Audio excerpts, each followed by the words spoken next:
اعوذ بالله من الشیطان الرجیم بسم الله الرحمن الرحیم. زه نثار محمد تاسو سره د خپل یوټیوب چینل معلومات د کلي نه نیغ په نیغه مخاطب یم. امید لرو چې ټول ملګري به ښه وي، الله هم خوشحاله او آباد ساته. نن زه د خپلې علاقې هغه کسانو سره ولاړ یم چې کوم زموږ د علاقې څه چې د ټول ملک سرمایه ده، زمینداران دي زموږ د علاقې، او د دوی د حکومت نه دا مطالبه ده چې تر ننه پورې دوی ته د حکومت د سیټ نه نه څه تخمونه میلو شو، نه ورته سرې میلو شولې.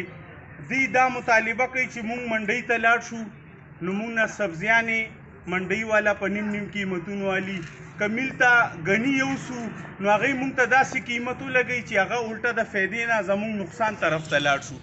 نو آیا غلام نبي ماما تاسو د حکومت نه څه مطالبه کوئ چې تاسو ته سرې په څنګه دغه سره میلو شي چې هغه تاسو ته اسانه وي؟ او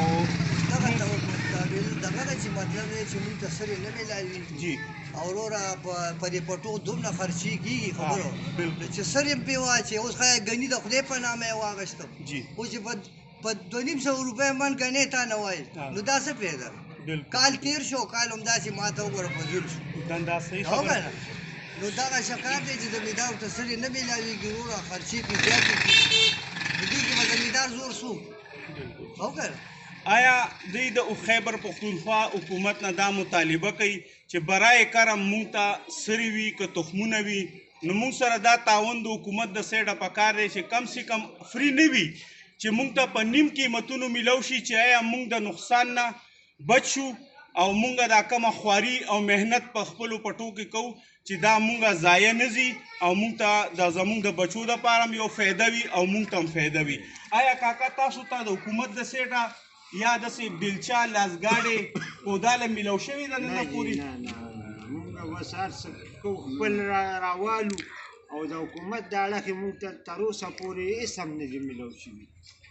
ولې چې حکومت موږ سره لږ ډېر تعاون کړی وی او یا کولی نو موږ به دا لږ ګزارې حال وښه حکومت موږ سره هېڅ تعاون نه کوي، هېڅ تعاون دي نه راله بیلچې غم کوي، نه راله چاته د ګاډي لاسګاډي هر یو شی زموږ لګي او هر یو شی راته یو په 2 ګران کوجي. نو موږ څه وکړو؟ موږ کوم خوا او دې مزدورۍ کې دوی دا بیلچې والي او که دا کور پرې وچلي.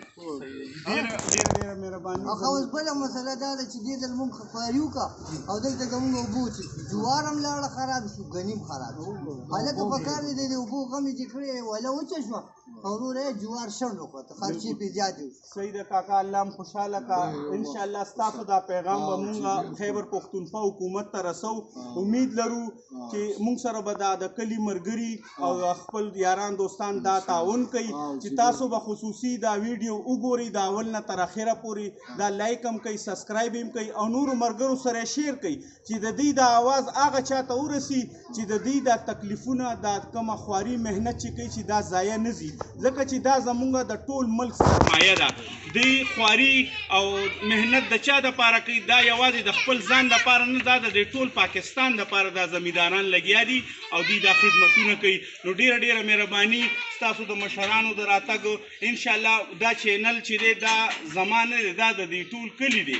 انشاءالله دا به هغه چاته رسي چې کومو ته دا رسول پکار دي. نو زمونږ د حکومت خیبر پختونخوا منشترانو نه او د MPA MNAs نه دا مطالبې دي چې برای مهرباني زمونږ د دې زمیندارانو دا آواز واورئ او دا په اسمبلو کې وکړئ او د دې دا پیغام هلته ورسوئ چې دوی ته دا څیزونه اسانې طریقې سره په نیم قیمت کم سے کم میلاویږي چې د دې دا خواري ضایع نه ځي. نو ډېره مهرباني ستاسو د ملګرو، ډېره شکریه.